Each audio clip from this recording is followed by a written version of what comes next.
Hello everyone. Seventh lecture हमने last time देखा था। उसमें हमने देखा था types of compressors and condensers. These are the two devices we went through. Now left over is expansion devices and evaporators. So let's start with expansion devices. Expansion device basically क्या है? जो अपना कंडेंसर के बाद आता है ने VCR cycle में जो हमने देखा था, जिसमें कांस्टेंट एंथैल्पी होती है, एक्सपांशन होता है, दैट इज प्रेशर हाई से लो होता है और टेम्परेचर भी हाई से लो होता है, और इवापोरेटर के में वहाँ से फिर एंटर होता है। तो एक्सपांशन डिवाइस का बेसिकली काम है एक तो उसका प्रेशर रिड्यूस करना और उसका टेम्परेचर रिड्यूस करना, क्योंकि टेम्परेचर रिड्यूस होगा उसके बाद वो इवापोरेटर में जाएगा, तभी आपको कूलिंग मिल पाएगा। सो एक्सपांशन डिवाइसेस के ये मेन पर्पजेस हैं। टाइप्स ऑफ एक्सपांशन डिवाइसेस ये मैं लिस्ट नहीं देख रहा हूँ क्योंकि हम ऑलरेडी वन बाय वन सारे देखने वाले हैं। First is capillary tube. Capillary tube basically एक सिंपल पतली सी ट्यूब है जो जिसकी लेंथ ज़्यादा होती है और डायमीटर बहुत कम होता है। Length can be between 0.5 to 5 metre, depends on your requirement. इससे ज़्यादा भी हो सकती है अभी के टाइम में। डायमीटर उसका बहुत कम होता है। आपको इम्पॉर्टेंट है समझना ये कि इसकी लेंथ ज़्यादा और डायमीटर कम क्यों होता है। जब आपने FMHM सब्जेक्ट में शायद पढ़ा होगा that frictional losses in pipe, जब पानी किसी भी पाइप में फ्लो हो रहा है, पानी या कोई भी लिक्विड, तो कुछ फ्रिक्शनल लॉसेस होते हैं जो सबसे ज़्यादा होते हैं as compare to other minor losses like bends and all. तो फ्रिक्शनल लॉस का फॉर्मूला था 4FL_V²/2GD। तो उसके अंदर 4F is the coefficient of friction, L V² length of pipe, and V² जितना डायमीटर छोटा होगा उतनी वेलोसिटी ज़्यादा होगी, अपॉन 2GD डायमीटर अपॉन में था। So the frictional loss was directly proportional to the length और inversely proportional to the diameter। जितनी ज़्यादा लेंथ उतना ज़्यादा फ्रिक्शनल लॉस। और डायमीटर के केसेस में आप एग्जैक्टली क्यों नहीं कह सकते हो, बिकॉज आप वेलोसिटी को देखो, तो जितना डायमीटर छोटा होगा उतनी वेलोसिटी भी बढ़ती जाएगी। अगर डायमीटर छोटा है तो वेलोसिटी बढ़ेगी, क्योंकि ऑब्वियसली मास फ्लो रेट कॉन्टिन्यूटी इक्वेशन आपने देखा होगा FMHM में। सो वी कैन सी कि जितना आपका डायमीटर छोटा होगा उतनी ही आपकी वेलोसिटी बढ़ती जाएगी, और जब वेलोसिटी बढ़ रही है तो उसका प्रोपोर्शनल देखो आप, V² है फॉर्मूला में, FL_V²/2GD। तो जब V² है तो डेफिनेटली फ्रिक्शनल लॉस भी बढ़ेगा। डायमीटर भले ही अपॉन में भी है, मतलब इन्वर्सली प्रोपोर्शनल भी है, but velocity is indirectly dependent on diameter. जितना छोटा डाया उतनी ज़्यादा वेलोसिटी, उतना ज़्यादा फ्रिक्शनल लॉस। इस वजह से डायमीटर उसका बहुत छोटा रखा जाता है और लेंथ जितना हो सके उतना लंबा रखा जाता है, सो दैट फ्रिक्शनल लॉस हमें ज़्यादा मिले। And what is exactly frictional loss? जैसे कि ये है लंबी सी पाइप समझ लो एक, ये जो क्या इसी तरह का होता है कुछ कंस्ट्रक्शन देख लो, भले ये कंडेंसर लिखा हुआ है यहाँ पर, but this is somewhat the similar design of capillary tube. Twist and turns दिए हुए होते हैं और एक लंबी सी ट्यूब होती है। लंबी सी ट्यूब को बहुत ही छोटे एरिया में कंप्रेस कर दिया जाता है। Compress in the sense accommodate कर दिया जाता है। यू टर्न्स दे देखिए, यहाँ से यू टर्न, फिर वापस यहाँ से टू वापस यहाँ से टोटल। अगर उसको ओपन करोगे तो length will be around 0.25 metre depending on your requirement. 5 metre तक की भी हो सकती है, बट वो छोटे से एरिया में उसको इस तरह से ट्विस्ट करके अकोमोडेट कर देते हैं। सो डायमीटर छोटा होता है और लेंथ ज़्यादा होती है तो फ्रिक्शनल लॉस ज़्यादा होता है। तो जितना ज़्यादा फ्रिक्शनल लॉस होगा उतना ही प्रेशर ज़्यादा रिड्यूस होगा। Frictional loss is nothing but a pressure loss indirectly. तो जैसे ही फ्रिक्शनल लॉस होगा वैसे ही अपना प्रेशर भी लॉस होगा। तो एक्सपांशन डिवाइस का काम ही यही है कि उसको उसका प्रेशर रिड्यूस करना है। So now you getting it. जैसे छोटे डायमीटर की ट्यूब में से आप पास करोगे लिक्विड को तो ज़्यादा फ्रिक्शनल जनरेट होगा, उसकी वजह से फ्रिक्शनल लॉस होगा और प्रेशर भी डिक्रीज हो जाएगा। Eight the same time pressure decrease हो रहा है, उसका टेम्परेचर भी डिक्रीज हो ही जाएगा। So this is how capillary tube works. देखा जाए तो कंपेरेटिवली कुछ भी नहीं है, एक सिंपल पतला सा लंबा सा पाइप है जिसके अंदर से आपको फ्लो करना है। बस उसका डायमीटर इतना छोटा होता है, इस वजह से वो कैपिलरी ट्यूब की तरह काम करता है। That's it, it is nothing different. कोई भी टेक्निकलिटी नहीं है इसमें ज़्यादा, सिंपल फिजिक्स है जो हमने FMHM में पढ़ा है। उसकी वजह से बस फ्रिक्शनल लॉस होगा और अपना एक्सपांशन हो जाएगा, और एक्सपांशन होगा तो प्रेशर और टेम्परेचर दोनों कम हो जाएंगे। बाकी सब डिटेल्स आप पढ़ लेना इसकी, जो मैंने सब एक्सप्लेन किया है वही चीज़ें इसमें डिस्कस हुई है, इसका यूज़ कहाँ कहाँ पे होता है वो सब कुछ है, it's just some theoretical part. I will discuss only about the technical part जो कि ज़्यादा इंपॉर्टेंट है, बाकी आप बेसिक सिंपल थियरी खुद से पढ़ सकते हैं। Now next is hand operated expansion valve. This is the figure 3.17 hand operated expansion device. So now इसमें क्या है, ये है हैंडल इसका, दिस इज द हैंडल, जिसको आप रोटेट करोगे तो ये ऊपर या नीचे होगा, क्या दिस वन, दिस रॉड ऊपर जाएगा या नीचे जाएगा जैसे टाइट करोगे उसको। अब इसको क्लॉकवाइज घुमा रहे हो तो ये टाइट होकर नीचे आएगा, तो ये ओपनिंग कम होगी। कौन सी ओपनिंग, दिस सीट दिख रहा है ना वी शेप में, this is the seat of that valve. अगर एंटी क्लॉकवाइज घुमाओगे तो ये ऊपर की तरफ जाएगा और ये ओपनिंग बढ़ेगी। तो जितनी छोटी ओपनिंग होगी उतना ज़्यादा टेम्परेचर डिक्रीज होगा, थ्रोटलिंग होगा, और अगर ज़्यादा खोल दिया उसको तो थ्रोटलिंग कम हो जाएगा। So this is an hand operated expansion race, क्योंकि इसको मैन्युअली ऑपरेट करना, तो दिस इज मेनली यूज जहाँ पे आपका लोड कांस्टेंट हो। See it can't be used for the system having varying loads. क्यों, क्योंकि इसको हैंड से ऑपरेट करना है, it's an hand operated device. अगर बार बार आपका लोड चेंज हो रहा है तो आपको रेफ्रिजरेशन का फ्लो भी यहीं से कंट्रोल होगा। इसी वजह से कम ओपनिंग है तो कम रेफ्रिजरेंट जाएगा, ज़्यादा ओपनिंग है तो ज़्यादा जाएगा, तो बार बार आप मैन्युअली तो एडजस्ट करोगे नहीं। तो ये जहाँ पे यूज़ होता है जहाँ पे कॉन्स्टेंट लोड्स हों मेनली। कॉन्स्टेंट लोड से मतलब क्या है, कॉन्स्टेंट रेट आपको चाहिए हो हीट रिमूवल का। ऐसा नहीं है कि कभी आपके ज़्यादा कूलिंग चाहिए कभी कम कूलिंग चाहिए, ऐसे केसेस में आप इसको यूज़ नहीं कर सकते हो। थ्रोटलिंग बेसिकली क्या है, जो मैंने आपको एग्जांपल लास्ट टाइम दिया था जब वीसीआरएस पढ़ रहे थे हम, फिर से बता देता हूँ। जैसे माउथ की ओपनिंग है उसको बड़ा रख के आप हवा निकालोगे बाहर आपके हाथ के ऊपर, पाम के ऊपर, तो आपको गर्म लगेगा। अगर उसकी ओपनिंग को बहुत छोटा करके पुश करोगे, फोर्स करोगे बाहर की तरफ, तो वो हवा आपको ठंडी लगेगी, क्योंकि वो छोटे से एरिया से निकल के आ रही है। So that is nothing but throttling. तो ये जो एरिया है यहाँ पे वाल की सीट जहाँ पे है नीडल वाल, that area is nothing but this throttling opening. यहाँ से जितनी छोटी ओपनिंग होगी उतनी ज़्यादा थ्रोटलिंग होगी, but at the same time mass flow rate भी कम निकलेगा। So this is how throttling is done with the help of an hand operated expansion valve. अब ये तो हो गया मैन्युअली ऑपरेट करने वाला, इस वाल को हम घुमा रहे थे हैंड व्हील को, उससे ये ऊपर नीचे हो रहा था। Next can be constant pressure और ऑटोमेटिक एक्सपेंशन वाल।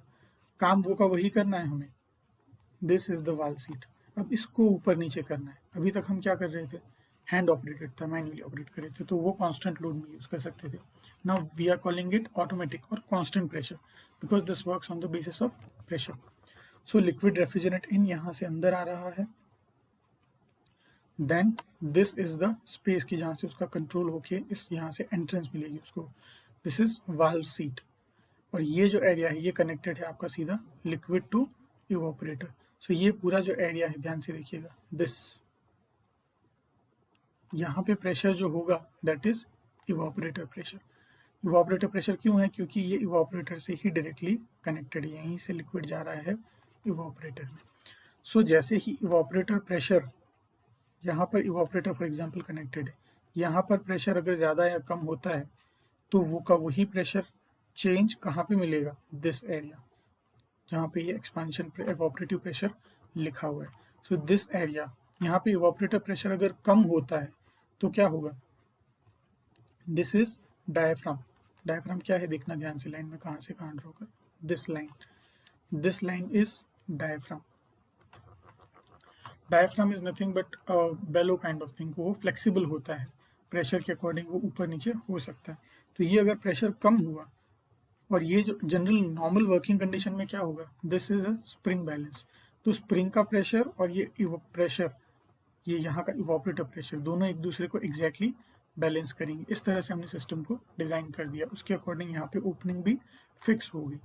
लेकिन जैसे जैसे आपका प्रेशर कम होगा तो क्या होगा, ये डायफ्राम नीचे आने की कोशिश करेगा, और ये जो वाल्व है ये भी नीचे आएगा। क्यों, क्योंकि डायफ्राम नीचे आ रहा है, क्योंकि यहाँ पे लो प्रेशर हो गया, तो सक्शन हो रहा है एक तरह से समझो, लो प्रेशर हो रहा है, डायफ्राम नीचे आएगा, वाल्व भी नीचे आएगा, तो ये ओपनिंग जो है वो नेचुरली इंक्रीज हो जाएगी, तो मास फ्लो रेट भी बढ़ेगा और थ्रोटलिंग भी आप यहाँ से कंट्रोल करोगे। तो this is a different method of controlling the throttling.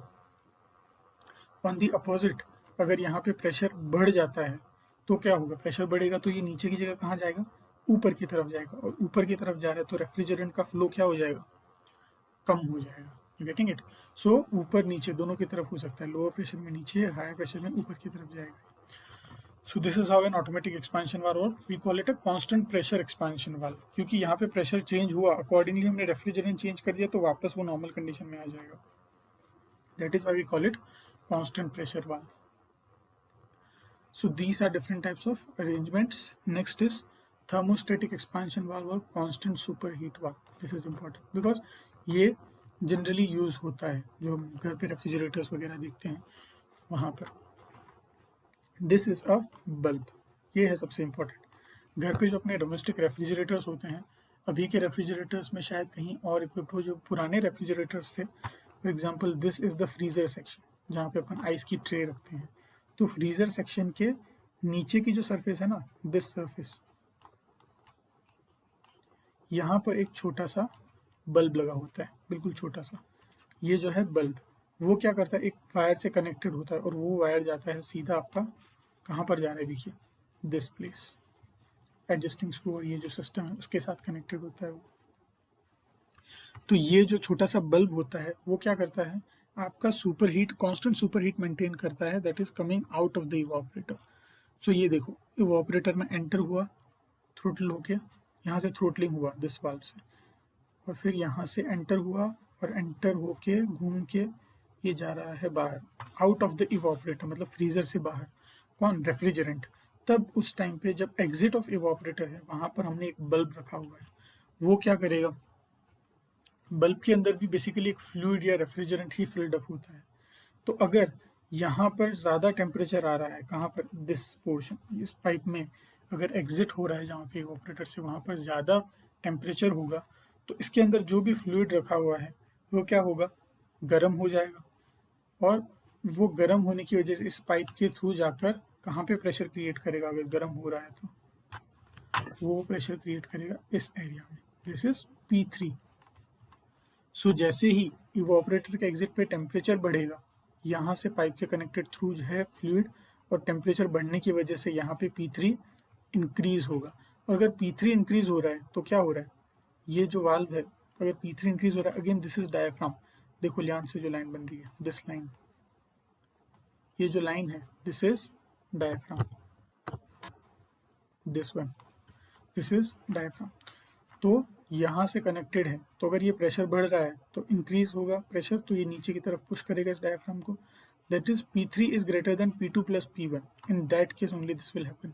Now what is P2? P2 is service pressure which is because of this spring, ये देखो स्प्रिंग लगी हुई है, और P1 is nothing but evaporator pressure. So P1 और P2 दोनों का addition is less than P3, in that case P3 will force diaphragm downwards, तो वो डाउनवर्ड्स फोर्स करेगा, और ये वाल्व की जो ओपनिंग है यहाँ से स्पेस बढ़ जाएगा, स्पेस बढ़ेगा, रेफ्रिजरेंट ज़्यादा जाएगा, रेफ्रिजरेंट ज़्यादा जाएगा तो कूलिंग होगा अच्छे से, और कूलिंग अच्छे से हो रहा है तो ज़्यादा रेफ्रिजरेंट जाने की वजह से यहाँ का जो टेम्परेचर है एग्जिट ऑफ इवापोरेटर वो ज़्यादा था, वो वापस क्या हो जाएगा, धीरे धीरे नॉर्मल कम जो अपनी डिज़ाइन पॉइंट है उस पर आने लग जाएगा। सो अगर उस पॉइंट पे आ जाएगा तो तब लोड अपना बैलेंस हो गया। In short, as per requirement, यहाँ पे ज़्यादा टेम्परेचर कब आएगा आउट ऑफ द इवापोरेटर, जब आपके फ्रीजर में फॉर एग्जांपल आपने गर्म पानी रख दिया, तो वहाँ पे जो इवापोरेटर था उसके अंदर सफिशिएंट रेफ्रिजरेंट नहीं था, वो रेफ्रिजरेंट ज़्यादा हीट अप हो गया क्योंकि मास फ्लो रेट उसका नॉर्मल चल रहा था, बट आपने गर्म पानी रख दिया तो वो यहाँ पर हायर टेम्परेचर आने लग गया आउट ऑफ द इवापोरेटर, और फिर ये सब सिस्टम एक्टिवेट हुआ और यहाँ से ज़्यादा रेफ्रिजरेंट भेजा। क्यों? क्योंकि यहाँ पर गर्म आ रहा था तो समझ में आ गया सिस्टम को कि यहाँ पर कुछ गर्म आया है, कुछ ज़्यादा कूलिंग देने की ज़रूरत है, तो उसने मास फ्लो रेट इसका बढ़ा दिया, किसको पुश करके, इस वाल्व रॉड को नीचे की तरफ पुश करके, P3 को इंक्रीज करके। जस्ट अपोजिट, अगर यहाँ पर लोड नहीं है, फॉर एग्जाम्पल गर्म पानी रखा हुआ था तो ये सब कुछ चल रहा था, सिस्टम यहाँ से ज़्यादा मास फ्लो रेट जा रहा था, बट आपने सडनली वो गर्म पानी वापस थोड़ी देर बाद निकाल लिया, तो यहाँ पर क्या हो गया, कुछ भी गर्म रहा नहीं तो लोड कम हो गया, तो ज़्यादा कूलिंग की रिक्वायरमेंट नहीं रही, तो वापस ये जो टेम्परेचर है वो कैसा आएगा out of the evaporator, bulb में कम टेम्परेचर आएगा, और अगर कम आ रहा है, जैसे टेम्परेचर इंक्रीज हो रहा था तो इस पाइप के थ्रू यहाँ पर क्या हो रहा था, प्रेशर इंक्रीज हो रहा था। अगर टेम्परेचर कम आ रहा है बल्ब में तो ये प्रेशर वापस कम होगा, और कम होगा तो ये नीचे की तरफ क्या होगा, ऊपर की तरफ पुल होगा। क्यों? P2 plus P1 will be greater than P3। So it's about the balance. अगर P3 ज़्यादा है तो नीचे की तरफ फोर्स होगा, अगर टेम्परेचर यहाँ पर कम आ रहा है तो P2 plus P1 will be greater than P3। ये ज़्यादा होगा, P3 कम होगा, तो वापस ऊपर की तरफ पुश होगा, ऊपर की तरफ पुश होगा, ये गैप कम हो जाएगी, ये गैप कम हो जाएगी, तो नेचुरली मास फ्लो रेट वापस कम हो जाएगा। क्यों? क्योंकि यहाँ पर ज़्यादा कूलिंग की रिक्वायरमेंट नहीं है। तो ये है आपका कांस्टेंट सुपर हीट वाल्व का फंक्शनिंग। कांस्टेंट सुपर हीट क्यों कहा? इसको डिज़ाइन किया हुआ होता है इस बल्ब को कि यहाँ से जो इवापोरेटर निकल रहा है, रेफ्रिजरेंट का जो बॉइलिंग टेम्परेचर है, that can be anything 40 degree 50 degree, it's not water, 100 नहीं होगा। तो जो भी रेफ्रिजरेंट का बॉइलिंग पॉइंट है उससे ज़्यादा 4 to 5 डिग्री जो आपके डिज़ाइन पॉइंट है उसके ऊपर उसको सेट किया हुआ है, वो उसकी नॉर्मल कंडीशन है, which will be P2 plus P1 is equal to P3। वो उसकी स्टैंडर्ड फिक्स पॉइंट है। लेकिन अगर उससे ऊपर नीचे होगा तो वो इसको ऊपर नीचे करके मास फ्लो रेट बैलेंस करेगा।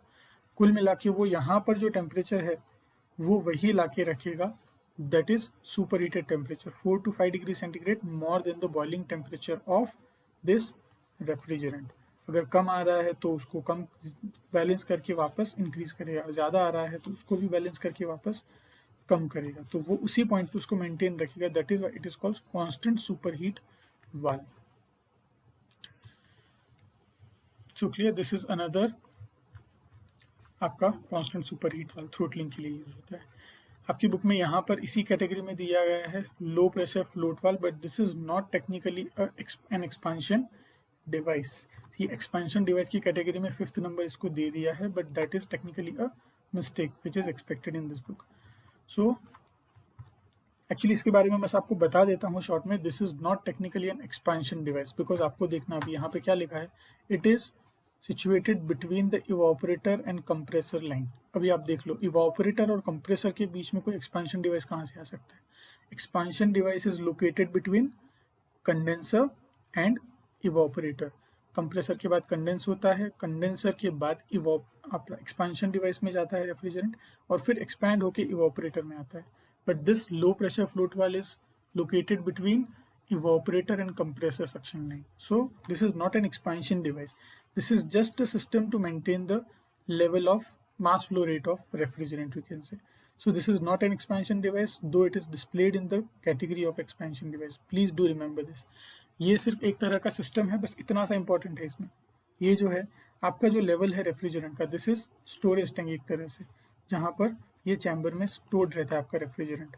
तो अगर मास फ्लो रेट ज़्यादा कम होगा तो यहाँ से जो रेफ्रिजरेंट आ रहा है, अगर ये फ्लोटर है, यहाँ पे लेवल बढ़ेगा तो ये फ्लोट यहाँ पर आ जाएगा और उसके मास फ्लो रेट को ब्लॉक करेगा, इंक्रीज करेगा, डिक्रीज करेगा। सो this is just another way of maintaining the required mass flow rate of refrigerant. जैसी जैसी कूलिंग की रिक्वायरमेंट वैसा वैसा आपको मास फ्लो रेट मेंटेन करेगा ये। सो this is situated between evaporator and compressor line. Suction line, तो इवापोरेटर और कंप्रेसर का जो सक्शन है वो कहाँ पर, कौन सी साइड है? अपनी pressure side. Low pressure side आपने देखा था, दो प्रेशर होते हैं, पीएच डायग्राम भी हमने देखा था, इस तरह से आपका पीएच डायग्राम था। पीएच डायग्राम यहाँ से दिस वाज कांस्टेंट इनक्लाबी प्रोसेस। तो दो प्रेशर्स पे अपना सिस्टम बेसिकली काम करता है, ये दो pressures P1 P2 for example. सो ये है अपना हायर प्रेशर लाइन, ये है लोअर प्रेशर लाइन। यहाँ पर होता है अपना इवापोरेटर और ये है सक्शन ऑफ कंप्रेसर। तो ये कौन सी लाइन होगी, हायर प्रेशर या लोअर प्रेशर? नीचे वाली obviously lower pressure line, that is why we call it low pressure float valve. Same type की मैकेनिज्म, सेम टाइप की, डिफरेंस है डायग्राम में देखना।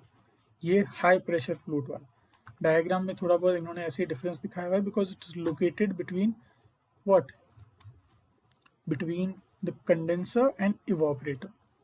Now, even though this is located between condenser and evaporator, I'm again telling you this is not an expansion device.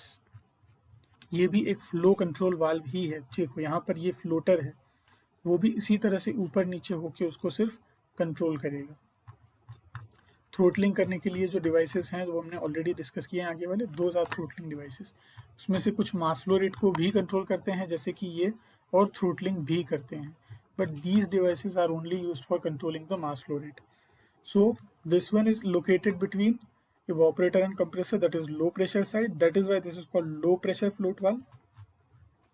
This high pressure float valve same type का mechanism है उसमें भी, बस ये ऊपर नीचे होगा और मास फ्लो रेट कंट्रोल करेगा. डायग्राम से ज़्यादा कंफ्यूज मत होइए, ये सब अपना VCRS का ही डायग्राम है, सिर्फ बीच में उसको दिखाया गया है कि ये यहाँ पे इक्विप्ड है between the condenser and expansion device. So this is located between condenser and evaporator.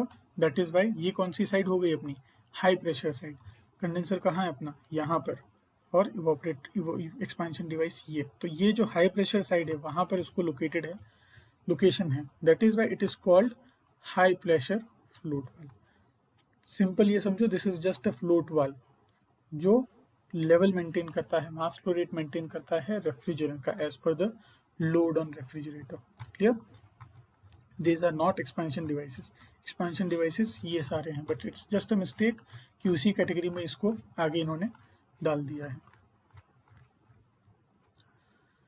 So these are the different types of expansion devices used. Now next is last equipment. This is evaporator. Evaporator क्या है basically?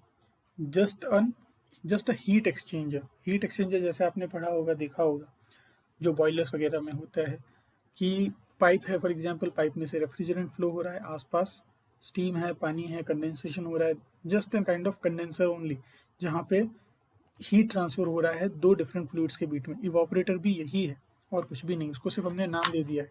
घर में आपने freezer देखा होगा, freezer के top view में कभी देखा होगा आपने. For example this is a top view of refrigerator, not the front view. I am repeating, for example this is top view. यहाँ दरवाज़ा नहीं है, टॉप व्यू, आप ऊपर से देख रहे हो रेफ्रिजरेटर की, ठीक है.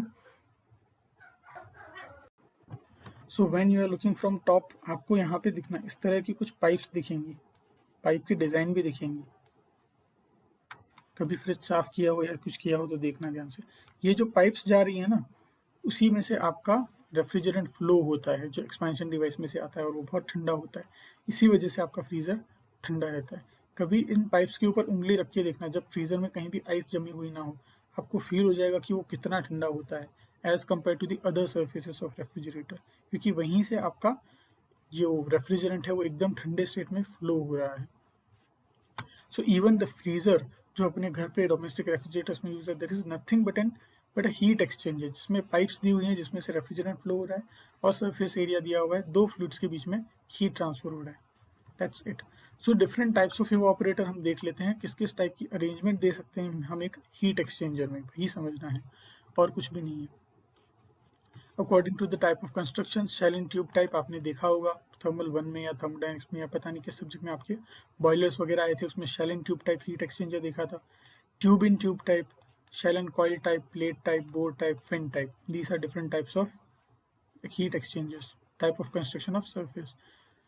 सो ये सारे सिर्फ और सिर्फ क्लासिफिकेशन है, हम डिटेल में वन बाय वन देख लेते हैं इन शॉर्ट किस तरह से कौन सा होता है. ये क्लासिफिकेशन आप खुद भी देख लेना एक बार. So now let's start from the first, shell and tube type evaporator. Shell and tube type evaporator obviously आपको आइडिया हो गई, जो आपने बॉयलर में पढ़ा हुआ है ऑलरेडी. एक शेल होता है, इसीलिए इसको शेल एंड ट्यूब टाइप कहते हैं हम लोग. ये शेल हो जाता है, इसके अंदर से पाइप्स इस तरह से फ्लो कर रही होती है, जिसके अंदर आपका रेफ्रिजरेंट जो भी फ्लो कर रहा हो कंडेंसेशन के लिए, that is shell and tube type. क्योंकि ये बाहर शेल होता है, इसके अंदर ट्यूब्स होती हैं, that is why we call it shell and tube type. Next is tube in tube और डबल ट्यूब इवापोरेटर. इसमें क्या होता है आपके,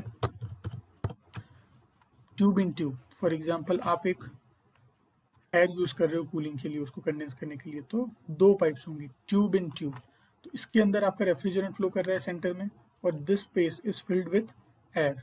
यहाँ पर एयर है जो फ्लो हो रही है, और यहाँ पर रेफ्रिजरेंट फ्लो हो रहा है. और ये बड़ी पाइप है, ये छोटी पाइप है. दोनों पाइप के बीच में जो जगह है वहाँ पे एयर है, यहाँ पर रेफ्रिजरेंट है. और दोनों या तो पैरेलल सेम डायरेक्शन में भी फ्लो कर सकते हैं या अपोजिट डायरेक्शन में भी फ्लो कर सकते हैं. So it depends on your design. So this type of design is called tube in tube. एक ट्यूब के अंदर दूसरी tube, that is why it is called tube in tube और डबल ट्यूब इवापोरेटर। इस तरह से भी आप हीट एक्सचेंजर को डिज़ाइन कर सकते हैं। Plate surface evaporator, in this tubing is attached to a plate by welding on one side. Simple एक प्लेट होती है जिसके ऊपर आप ट्यूब्स को वेल्ड कर देते हैं। देखिए फॉर एग्जांपल ये प्लेट है और ये ट्यूब्स हैं। सो इस तरह से आप डिज़ाइन करते हैं। इससे होता क्या है, इस प्लेट में और ट्यूब में डायरेक्ट कांटेक्ट होता है, वेल्डिंग किया हुआ होता है यहाँ पे, तो जो अंदर रेफ्रिजरेंट है उसकी हीट यहाँ पर आई और वो यहाँ पे इस प्लेट में भी जाएगी और ये प्लेट पूरी की पूरी यहाँ पर जो भी एयर है उसके कांटेक्ट में आएगी। तो ये एयर के कांटेक्ट में आने की वजह से आपको हीट ट्रांसफ़र का एरिया बढ़ जाएगा। जो एरिया है वो ज़्यादा मिलेगा कूलिंग के लिए, तो आपकी कूलिंग ज़्यादा इफेक्टिवली होगी। जस्ट लाइक फिन्स, जो हम फिन्स में करते हैं। फिन्स आपने देखा होगा इंजन के ऊपर, जो बाइक में देखा होगा आपने, ये इस तरह से फॉर एग्जांपल सिलेंडर है और ये इस तरह की डिज़ाइन होती है, कुछ फिन्स दी हुई रहती हैं, जो आपने अपने वहाँ पे भी रखे हुए हैं HE लैब में कुछ इक्विपमेंट्स, उसमें भी आपने देखा होगा इस तरह से डिज़ाइन होती है। For example this is engine, तो ये जो है दीज आर फिन्स, पतली होती हैं बहुत, और ये जो है सिर्फ आपका हीट ट्रांसफर का एरिया बढ़ा देती है, क्योंकि यहाँ पे भी एयर कांटेक्ट में आएगा, यहाँ पे भी एयर कांटेक्ट में, just like this is a kind of that arrangement हो। इसका भी पर्पज़ यही है कि हीट ट्रांसफर का एरिया बढ़े, इसका भी पर्पज़ यही है कि हीट ट्रांसफर का एरिया बढ़े। So plate surface and fin tube type evaporator, तो ट्यूब के ऊपर अगर फिन्स लगा देंगे that will be that kind of arrangement. और एक डिज़ाइन होती है फिन्स लगाने के लिए इस तरह से, इस तरह की प्लेट्स लगा दो सर्कमफेरेंस पे, क्लियर, लाइक अ सन। यहाँ पे बीच में से एयर निकलती रहेगी, यहाँ पर रेफ्रिजरेंट का फ्लो हो रहा है और ये जो है प्लेट्स लगी हुई है एक तरह से पाइप के ऊपर, जिससे क्या हुआ, हीट ट्रांसफर का एरिया अगेन बढ़ गया है, तो आपको अच्छे से कूलिंग मिल जाएगी यहाँ पे भी, clear. So this is plate type, fin type, दोनों टाइप के इवापोरेटर्स हो गए हैं। डायरेक्ट एक्सपेंशन और dry expansion evaporator. Now when we talk about this, ये बेसिकली वो की वही चीज़ है जो हमने कांस्टेंट सुपर हीट वाल्व में जो देखी थी। Again as you can see, feed a bulb and that is connected to the expansion device. यहाँ पे थियरी में बेसिकली वही एक्सप्लेन किया गया है कि जैसे जैसे आपकी रिक्वायरमेंट होगी, यहाँ पर अगर टेम्परेचर ज़्यादा आएगा तो this is connected to the expansion device और वहाँ से फिर मास फ्लो रेट बढ़ा दिया जाएगा। This is again something repeated only but in a different form.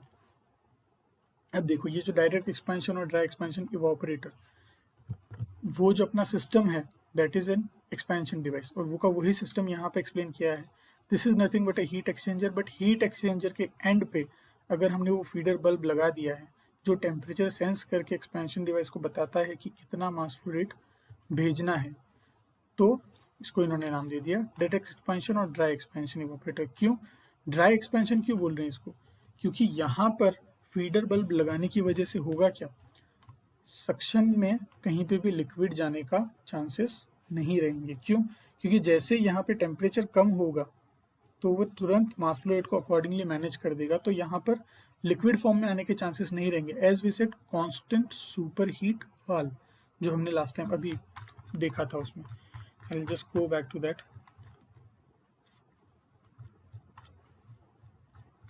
This constant super heat valve, इसका काम ही यही था कि यहाँ पर एक कांस्टेंट सुपर हीट मेंटेन करके रखे हो, तो इसीलिए इन्होंने नाम दे दिया ड्राई एक्सपेंशन और dry compression device, so that compressor में श्योरिटी रहे कि किसी भी तरह का कोई लिक्विड नहीं जा रहा है।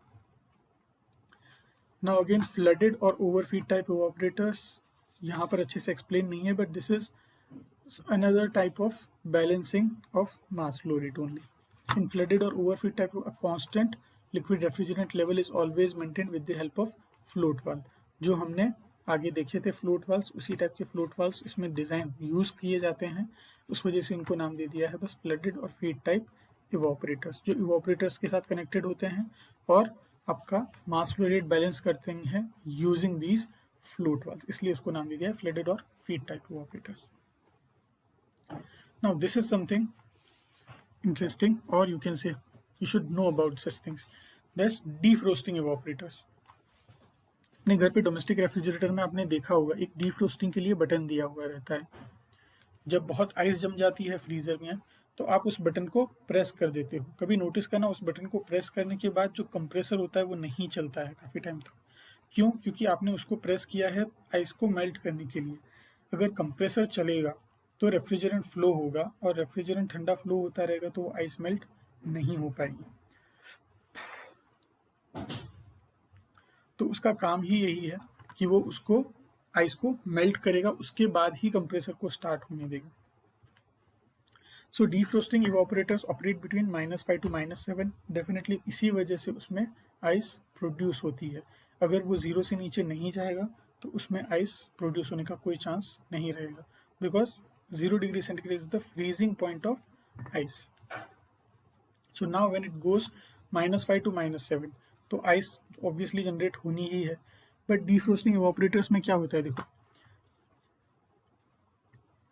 In above type frost accumulates on evaporator coils during running of compressor. Compressor चल रहा है तो -5 टू -7 जाएगा, and it melts after the compressor is shut off.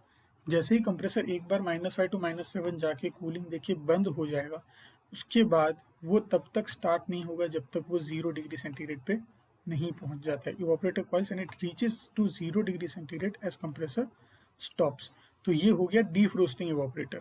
तो इस तरह से डिज़ाइन किया हुआ रहता है, तो उसमें आइस जमेगी थोड़ी देर के लिए और वापस अपने आप मेल्ट होगी। क्यों? क्योंकि कंप्रेसर तभी स्टार्ट होगा जब ये ज़ीरो पे जाएगा, और ज़ीरो पे जाने के बाद कंप्रेसर वापस स्टार्ट होगी, उसको -5 टू -7 ले जाएगा। So as it says, during running of the compressor -5 to -7, जब चल रहा है compressor, and evaporator coils, and it reaches to 0 degree centigrade, the evaporator temperature reaches to 0 as compressor stops। -5 to -7 गया, compressor रुक गया, तो वो वापस कहाँ पहुँच जाएगा? 0 पे। उसके बाद कंप्रेसर वापस स्टार्ट होगा। सो वहाँ पर आइस जो भी बनी मेल्ट हो जाएगी और फिर वापस कंप्रेसर स्टार्ट हो जाएगा। So this evaporator is called defrosting evaporator, क्योंकि उसमें आइस जमी नहीं रहेगी, क्योंकि 0 पे ही स्टार्ट होगा तो आइस मेल्ट हो चुकी होगी तब तक। So this is for our convenience only, क्योंकि आइस जम जाएगा तो इनकन्वीनियंस भी होगी और पावर कंजम्पशन भी बढ़ेगा। वो कैसे बढ़ेगा देखते हैं आगे। Next is frosting evaporators. It obviously operates below zero, क्योंकि फ्रोस्टिंग है, फ्रोस्टिंग आपकी होगी 0 डिग्री सेंटीग्रेड से नीचे ही होनी है। So now frost is continuously, वो कंटिन्यूसली बिलो ज़ीरो ही चलता रहेगा। तभी जैसे कि आइसक्रीम के केसेस में हमें बहुत बहुत माइनस डिग्रीज में चाहिए होता है टेम्परेचर उसको सॉलिड रखने के लिए। ऐसे केसेस में आपको फ्रोस्टिंग ऑपरेटर्स ही यूज़ करने पड़ेंगे, भले ही वहाँ पे आपका मॉइस्चर वो फ्रीज होके आइस जनरेट होती रहे। आपकी एफिशिएंसी काफ़ी कम आएगी उस केस में, but still you need that lower temperature. So वहाँ पे कंटिन्यूसली 0 से नीचे टेम्परेचर रहेगा, तो वहाँ पे फ्रोस्टिंग भी रहेगा और आइस भी जमती रहेगी आपके इवापोरेटर में। उसकी डिज़ाइन ही इस तरह से कि वो 0 से नीचे रहे। नॉन फ्रोस्टिंग इवापोरेटर्स, अगर आपको फ्रोस्टिंग करनी ही नहीं, आप चाहते ही नहीं हो कि इवापोरेटर पे आपके आइस जमे, इन दैट केस आपको रेफ्रिजरेटर का टेम्परेचर 0 डिग्री सेल्सियस से नीचे नहीं ले जाना है। उसी तरह से उसकी मास फ्लो रेट बैलेंस करके रखनी किसकी? रेफ्रिजरेंट की। So the mass flow rate of refrigerant is balanced in such a way that the temperature will stay between 0.5 degrees Celsius to 2 degrees Celsius. Still it is lower, but you cannot produce ice with the help of this temperature, because temperature अगर 0 से नीचे नहीं जा रहा है तो freezing point भी नहीं पहुंच रहा है. So you can use it to keep food, breads, these kind of things. It helps to maintain the food fresh and stop shrinking in weight, क्योंकि freeze ही नहीं हो रहा है. Therefore, it is used in candy storage, air conditioning, bakery refrigeration, as I said. So इस type की applications में आप ये इस टाइप का इवापोरेटर डिज़ाइन कर सकते हो जो 0.5 से 2 डिग्री सेल्सियस की रेंज में चले, सो दैट वहाँ पर फ्रोस्टिंग ना हो और आपका इवापोरेटर पे आइस ना जमे। अब ये फ्रोस्टिंग को अवॉइड करना इतना इम्पोर्टेंट क्यों है? जैसे कि आप थर्मल कंडक्टिविटी जानते हो, मेटल्स की थर्मल कंडक्टिविटी हाई होती है, एयर की थर्मल कंडक्टिविटी काफ़ी कम होती है। What is thermal conductivity? Thermal conductivity is an indication कि वो मटेरियल कितना क्विकली हीट को ट्रांसफ़र होने देता है उसके अंदर से। जैसे कि फॉर एग्जांपल ये एक स्लैब है, यहाँ पर फॉर एग्जांपल 80 डिग्री सेल्सियस है।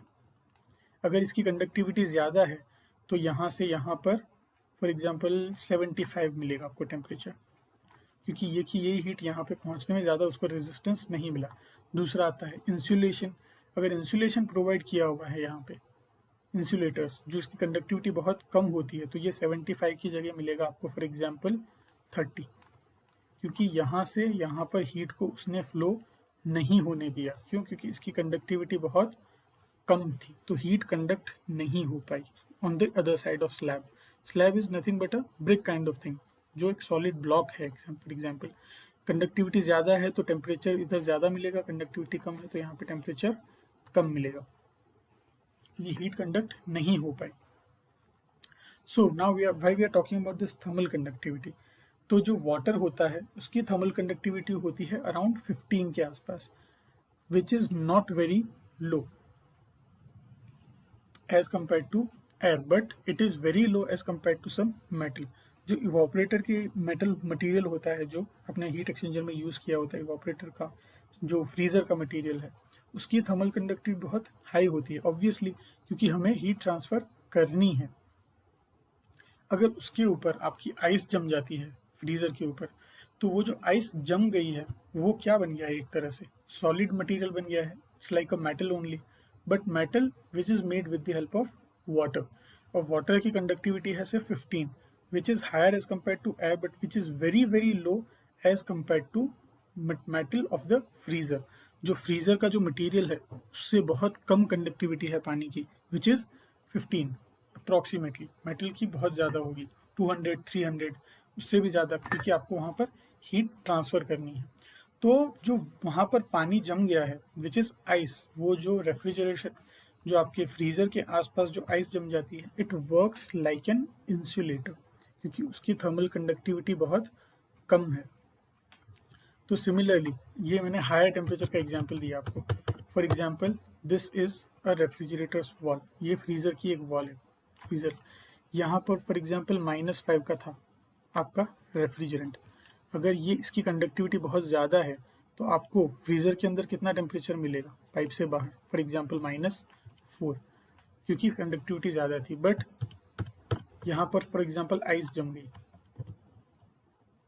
यहाँ पर इतनी थिक आइस जमी हुई है, तो अभी क्या हो गया, एक और स्लैब ऐड हो गया, और उसकी थर्मल कंडक्टिविटी क्या है, सिर्फ 15, इसकी 300, इसकी 15। तो ये जितना पार्ट है ना, this will work like an insulator. तो ये जो इंसुलेटर है वो क्या करेगा, यहाँ से -5 में -4 तो आ गया, बट यहाँ से यहाँ पर हीट को नहीं ट्रांसफ़र होने देगा। हीट क्या, कूलिंग को नहीं ट्रांसफ़र होने देगा। तो यहाँ पर भले ही -5 -4 है, बट यहाँ पर आपको मुश्किल से 0 या 1 और 2 डिग्री सेल्सियस मिलेगा। So it depends on the thickness of this ice. अगर ये बहुत ज़्यादा थिक हो गई तो उतना ही ज़्यादा प्रॉब्लम होगा।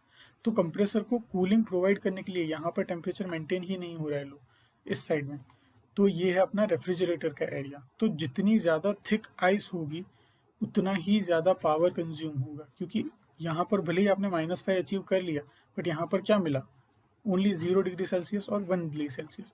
तो अगर यहाँ पर आपको -1 -2 चाहिए आइस प्रोड्यूस करने के लिए, तो यहाँ पर -5 की जगह फॉर एग्जांपल -10 करना पड़ेगा। तो वो फिर यहाँ पर पहुँचते पहुँचते आपको मिलेगा फॉर एग्जांपल -2 और -3 बिकॉज ऑफ दिस आइस। वो अपने आप सिस्टम सब बैलेंस करेगा, जैसे हमने सारे एक्सपेंशन डिवाइसेस देखे ना, थ्रोटल कंट्रोल, कि वो मास फ्लो रेट को बैलेंस करके लोड बढ़ेगा तो एडजस्ट करेंगे। तो अकॉर्डिंगली अगर आपकी आइस की थिकनेस बहुत ज़्यादा है तो उसका टेम्परेचर उतना ही अंदर रेफ्रिजरेंट का कम होगा, ताकि बाहर तक आपको कूलिंग मिले। So we have to avoid this frosting, क्योंकि बिकॉज ऑफ दिस फ्रोस्टिंग आपका COP बहुत लो हो जाएगा, coefficient of performance of refrigerator बहुत लो हो जाएगा। जितना लो जाएगा उतना ही ज़्यादा आपका पावर कंजम्पशन बढ़ जाएगा। सो जनरली आप कभी रेफ्रिजरेटर के इंस्ट्रक्शंस भी पढ़ना, फ्रीज़र के आसपास या कहीं भी मैनुअल में आपको लिखा रहेगा, पुराने रेफ्रिजरेटर्स में स्पेशली। अभी तो कुछ रेफ्रिजरेटर्स आ गए जिसमें डीफ्रोस्टिंग वाला वो यूज़ करते हैं कि अपने आप डिफ्रोस्ट होता रहे। तो उसमें लिखा रहता है कि आफ्टर 2 और 3 days you are suppose to press the defrost button, ताकि आपका COP मेंटेन रहे, पावर कंजम्पशन भी ऑप्टिमम रहे। सो ये सारी जो इन्फॉर्मेशन अभी हमने डिस्कस की, this is important from interview point of view, practical knowledge point of view. बाकी थियोरटिकल पार्ट आप पढ़ सकते हैं और कुछ पूछा जाए तो एक्सप्लेन भी कर सकते हैं, but this is much important, this is really important, क्योंकि इंटरव्यू में इस टाइप के क्वेश्चन आपसे पूछे जा सकते हैं कि आइस फ्रोस्टिंग से क्या होता है और फ्रोस्टिंग क्यों नहीं होना चाहिए। All these kind of questions are being asked in interview. तो चलिए ये थे अपने डिफरेंट टाइप्स ऑफ इक्विपमेंट्स। बाकी यहाँ पे थोड़ा बहुत जो पार्ट है थर्मल इंसुलेशन का, ऑब्वियसली इंसुलेशन की प्रॉपर्टीज़ क्या होनी चाहिए वो सब कुछ मैं टॉपिक्स नहीं ले रहा हूँ, because these are very simple topics, आप खुद से भी पढ़ सकते हैं। These are just theoretical parts. उसकी कंडक्टिविटी कम होनी चाहिए ऑब्वियसली और वो सब कुछ। तो आप ये थोड़ा बहुत जो पार्ट है देख लीजिएगा खुद। बाकी नेक्स्ट लेक्चर में हम शायद स्टार्ट करेंगे अभी अपना वेपर अब्जॉर्प्शन रेफ्रिजरेशन सिस्टम। चलिए that's it for this lecture. Thank you.